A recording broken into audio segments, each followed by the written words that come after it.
श्री शंकर जी साहब, ये कैंप 3 महीनों के लिए लगेगा। स्थान फतेह स्कूल रहेगा। इसका टाइमिंग रहेगी सुबह 7:30 से 8:30।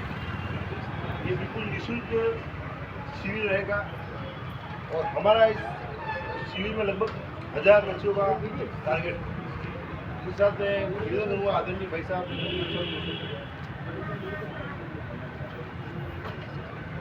भारत माता की जय, भारत माता की जय, वंदे मातरम। जय मेवाड़ साथियों, बहुत खुशी की बात है कि मेवाड़ महाराणा प्रताप जी की शक्ति, बाबाशाह रे दान रे वाते, मीराबाई की भक्ति, शेतकरी स्वामी भक्ति रे वाते पहचानो जावे। वो दनु मारी सबरी इच्छा ही कि वास्तविकता में और देखो 14,000 अधिक शो बेटी 3-2.5 साल प्रारंभ किया और आज देखो आप क्या जादू में आप लोग जीवन दे रही है। तो मैं आचार्य रवाते भी बहुत बहुत स्वागत करूँ। आज उद्घाटन कार्यक्रम में आचार्य है और आचार्य रवाते कहना चाहूँ कि अन्य प्रकार ये नाम वो आचार्य है, बाकी बहुत कड़क है। जल्दी अंडे में क्यों कि आचार्य मासो आयोजन कर रहा था क्यों जिन्होंने सब पहले मारो नाम लिखियो और उद्घाटन में मैं आऊँगा और भाई साहब मैं कार्यक्रम में शरीक भी होऊंगा और प्रशिक्षण में भी आऊँगा। तो मैं आगामी वक्तव्य वाते में बहन आंचल ने कहना चाहूँ कि 2 शब्दों सबरो मार्गदर्शन करे बहन आंचल और अन्य बाद में संचालन वापस दूंगा चेतन। जय श्री राम।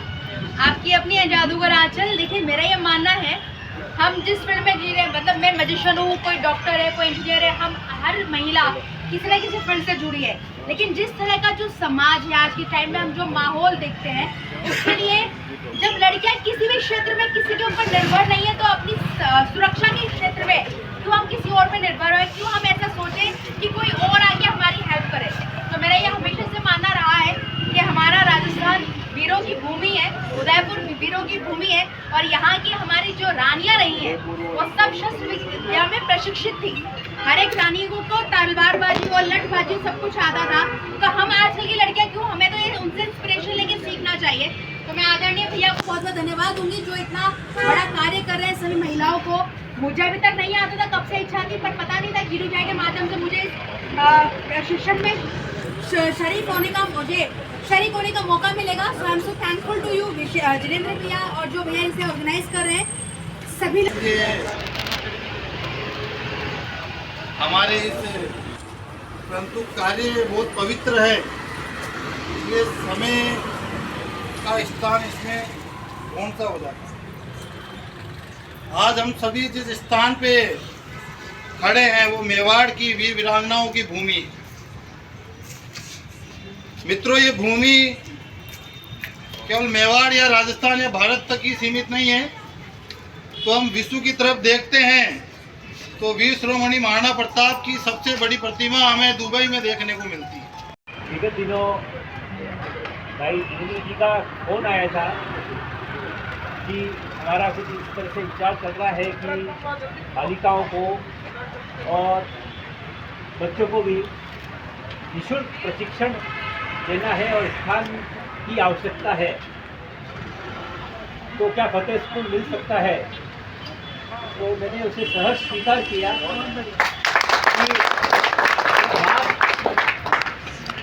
आत्मरक्षा की आती है और सुरक्षा की आती है तो आज की महत्व आवश्यकता है। कल जब इनके प्रोग्राम में था तब आह्वान आचल बहन ने भी किया था कि आज जो युवा है वो मोबाइल तक सीमित हो गया है, उसकी सारी गतिविधि फिजिकल एक्टिविटीज़ पूरी बंद हो गई है और जो आवश्यकता है व्यक्ति की वो फिजिकल एक्टिविटीज़ की तरफ आए। आज जो बीमारियां और जो भी है जितनी भी हम विडम्बना है और जो भी अलग अलग देख रहे हैं चीज़ें, वो कारण जो मोबाइल के तक सीमित होना है। उन्होंने चेतक का नाम लिया, महाराणा प्रताप साहब का नाम लिया, सबका नाम लिया। तो नेचुरली 500 साल पहले ये वो धरती है जहाँ से 500 साल पहले मानव अधिकारों का और महिला अधिकारों का आगाज हुआ। आंखों में पर्वत हैं ऊंचे, भक्ति में कण कण तपा हुआ, मोहन में मीरा की डूबी, तन मन में कृष्ण बसा हुआ, ये सुरमाओं की जगजननी, ये धरती प्रताप महान की, ये रणवीरों की वसुंधरा, ये धरती राजस्थान है। ये मेरी कविता की लाइन है जो मेवाड़ को समर्पित करती हूँ, और रानी पद्मिनी जी के लिए भी और पन्नाधाय जी के लिए भी, कि चली तलवार कलेजे पे, मातृत्व तेरा रोया था, जब राजकुंवर की जगह पन्ना तेरा लाल सोया था। आप सोचिए कि मैंने कविताओं के माध्यम से, अपने स्वर के माध्यम से उनको एक श्रद्धांजलि दी है कि जौहर की ज्वाला जलती है, चिता में अगन सुलगती है, जो रानी पद्मिनी के आगे खिलजी की आंखें झुकती है। तो मेरी भी कविताओं की लाइनों को समर्पित किया है। और राजस्थान पुलिस जनवरी 2020 से हमारे पुलिस का एक प्रोग्राम चल रहा है महिलाओं और बच्चियों को सेल्फ डिफेंस दिखाने का। इसी कड़ी के अंदर जो मंच पे हमें मानीलाल जी और बेटिया तारा जो दिख रही है रुक्मणी, इन्होंने हमेशा हमारे मास्टर ट्रेनर्स के साथ में हमको हमेशा मदद करी। और आशापुरा संस्थान ने जब भी मुझे बुलाया, राजस्थान पुलिस की बच्चियों को बुलाया सिखाने के लिए, आपके जिन ट्रेनर्स ने सिखाया उसमें स्थान देना हो, हमें बुलाना हो, हमारी तरफ से कानूनी जानकारी महिलाओं और बच्चियों को देनी हुई हो, हमेशा इनका सहयोग 100% हमें मिला और हमारा इनको मिला। और ईश्वर करे मिलता आंचल जो मेरे पास खड़ी है उसको बहुत बहुत शुभकामनाएं। जादूगर महिलाओं पुरुषों में भी कम रह गए हैं। आपने फरमाया कि मोबाइल ही अब सब कुछ है। गांधी जी फरमाते थे कि 3 बंदर होते हैं, न देखता है, न बोलता है, न सुनता है, तो चौथा बंदर वो हम लोग हैं जो मोबाइल देखते हैं, न तो सुनते हैं, न बोलते हैं, न देखते हैं कि पास में क्या हो रहा है। कि कई बार आता है कि औरतें जो मोबाइल देख रही और बच्चे दूध के भगोने में गिर जाते हैं, सब्जियों के अंदर गिर जाते हैं, रोड से पानी गर्म हो रहा है तो उससे जल के मर जाते हैं। तो इस प्रकार की जो घटनाएं हुई है वो हमारी लापरवाही की वजह से होती है। बहुत सावचेत रहने की ज़रूरत है, साइबर क्राइम से बचने की ज़रूरत है, कानून को जानने की ज़रूरत है। और सुरक्षा चक्र कि एक भी सुरक्षा चक्र टूटा, एक भी घर छूटा तो सुरक्षा चक्र टूटा। इस मिशन को साथ लेके चलना कि हर घर के अंदर आपके पास में ऐसी महिला हो, ऐसी बच्ची हो जिसको सेल्फ डिफेंस आता हो, और इस चक्र को आगे से आगे बढ़ाना है। बहुत बहुत शुभकामनाएं। संख्या हमारी भले ही कम हो, पांडव 5 ही थे, कौरव 100 थे। और एक में श्लोक आपने सुना होगा गीता का कि यदा यदा ही धर्मस्य ग्लानिर्भवति भारत अभ्युत्थानं धर्मस्य तदात्मानं सृजाम्यहं परित्राणाय साधूनां विनाशाय च दुष्कृतां धर्म संस्थापनार्थाय संभवामि युगे युगे। जब जब धर्म की हानि होगी तब तक मैं अवतार लूँगा। तो भगवान कृष्ण देखने को नहीं आएंगे। कृष्ण आप सबको बनना है, कृष्ण हम सबको बनना है, और हमें इन दुष्टों का सामना करना है। बच्चियों को, महिलाओं को मजबूत बनाना है। अपराधी की कोई धर्म नहीं, जाति नहीं है। उसी तरीके से जिसके साथ अपराध होता है, जो महिला के साथ, बच्ची के साथ, चाहे वो फ्रॉक पहनने वाली हो, चाहे वो घाघरा लुंगी पहनने वाली हो, चाहे सलवार कमीज जींस वाली हो, साड़ी वाली हो, उसके भी साथ अपराध हो सकता है। तो इन सबसे हमें बचाना है। मंच को बहुत बहुत धन्यवाद, जिनेंद्र जी को, चेतन जी को, मानीलाल जी को, और विशेष तौर पर पूरे संगठन इसका कर दो, मैं आंचल का इतनी अच्छी कविता सब लिख लेती हूँ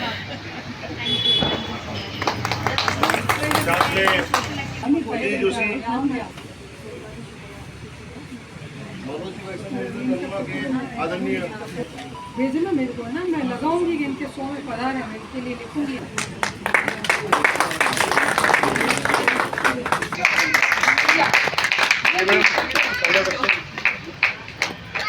जुड़े रहो और लगे रहो।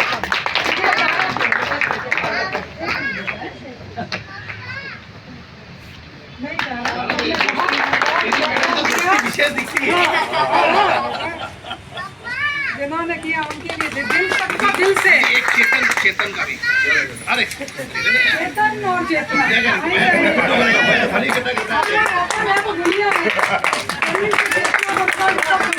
क्या है किसका?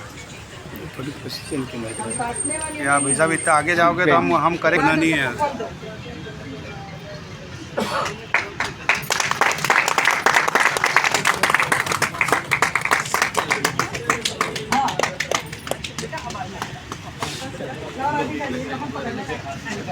महिला शक्ति हाँ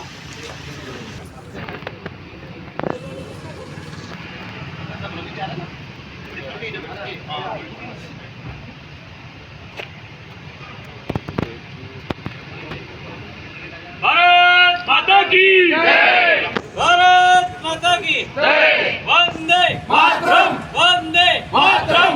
एक नवोदित प्रयास किया जा रहा है जिसके तहत बेटियों की रक्षा करने की बात की जा रही है। देखिए कि वर्तमान परिस्थितियों के अंदर महिलाओं और बच्चियों के साथ में कई प्रकार की छेड़खानी दुष्कर्म की घटनाएं और भी अपराध अपन देख रहे हैं, सुन रहे हैं, पढ़ रहे हैं। इसी क्रम के अंदर जनवरी 2020 के अंदर राजस्थान पुलिस ने सेल्फ डिफेंस का कार्यक्रम आयोजित किया था, जो निरंतर हर माह होता जा रहा है, कर रहे हैं। इसी के साथ साथ आशापुरा संस्थान, जो एक प्राइवेट संस्थान है उदयपुर मेवाड़ का, इनके द्वारा भी व्यक्तिगत रूप से एक प्रयास काफ़ी समय से किया जा रहा है, जहां बच्चियों को, महिलाओं को ये निःशुल्क रूप से सेल्फ डिफेंस सिखाते हैं। और इस संस्थान को मैं धन्यवाद देती हूं और चेतन जी को धन्यवाद देती हूं। और इसी के साथ साथ आप देख रहे हैं कि मेरे साथ में मालीलाल जी साली खड़े हैं, जिनका खुद का निजी कराटे प्रशिक्षण का एक इंस्टीट्यूट संस्थान है इनका। तो ये भी राजस्थान पुलिस को भी इन्होंने, उदयपुर पुलिस को भी इन्होंने निःशुल्क रूप से हमेशा सहयोग दिया है। इसी के साथ साथ आशापुरा संस्था के साथ मिलकर भी आज ये सहयोग दे रहे हैं, जिसमें लड़कियों को किस तरह से, महिलाओं को किस तरह से सेल्फ डिफेंस अपना खुद का करना है, ये सिखाया जा रहा है। महिला सशक्तिकरण की दिशा में एक बहुत अच्छा कदम है। मैं इनको शुभकामनाएं। मैडम, मॉक ड्रिल की बात की जाए, मॉक ड्रिल वो एक अलग होती है, लेकिन वास्तविक घटना अलग होती है। हाँ, बिल्कुल होती है। क्योंकि देखिए, आप एक चीज़ को कुछ सीखा हुआ होगा ना, तो आप उसका कुछ ना कुछ उपयोग जरूर लेंगे। जब आपको कुछ पता ही नहीं होगा तो आप हर तरह से हार जाओगे, एकदम से नर्वस पड़ जाओगे, कमज़ोर पड़ जाओगे। तो मॉक ड्रिल होना, तो मॉक ड्रिल इसीलिए होता है कि आप अगला कदम क्या उठाओगे, कि अगर एकदम आपके साथ होता फिर आप क्या करोगे। मॉक ड्रिल भी होगा, जब प्रोग्राम सिखा रहे हैं तो नेचुरली उसका सिखाने का यही है कि उसमें एक अपराधी बनता है, एक पीड़ित बनता है, फिर वो किस तरह से अपना डिफेंस करते ही सिखाया जाता है। Thank you. इस संगठन के माध्यम से तैयारी की जा रही है। आज के वर्तमान परिदृश्य के अंदर जिस तरह के हालात किस तरह के हो गए, तकनीकी देख लीजिए या अपराध देख लीजिए, चरम सीमा पर चला गया। पुलिस भी पीछे रह गई अपराधियों से। उस हालात में जो काम किया जा रहा है वो कितना अच्छा है, और इसमें और क्या बेहतर अपडेट किया जा सकता है? बेहतर अपडेट ये किया जा सकता है कि हर लड़की को सेल्फ डिफेंस सीखना चाहिए सबसे पहले तो, क्योंकि अगर वो सेल्फ डिफेंस खुद अपनी आत्मरक्षा कर सकती है तो हमें पुलिस के पास जाने की आवश्यकता नहीं है, क्योंकि पुलिस भी हमारी वैसे बहुत हेल्प करती है, लेकिन हम हमारी आत्मरक्षा अगर खुद कर सकते हैं तो हमारे बहुत सारे चीज़ें ईजी हो जाएगी। पुलिस की बात नहीं कर रहा हूँ मैं तो ये पूछना चाह रहा हूँ कि आज वास्तविकता में देखा जाए तो अपराध इतना ऊपर लेवल पे चला गया है कि पुलिस को ही पता नहीं लगता है कि अपराध हुआ है। तो ऐसे में ये जो संगठन है, इसमें किस तरह का अपडेट होना चाहिए, क्योंकि तकनीकी सहायता बहुत ज़रूरी है। इसके लिए कि हम जो 3 महीने का जो कैंप कर रहे हैं उसमें अलग अलग तरह की एक्सरसाइज, जिसकी जो मानसिकता है लोगों की जो हो गई है क्राइम को लेकर, उसको हम एक्सरसाइज करवा के उसको रोकने की कोशिश करेंगे, ताकि आत्मरक्षा भी कर सके और उनकी मानसिकता क्राइम करने के लिए प्रति कम हो जाए। क्या नाम है?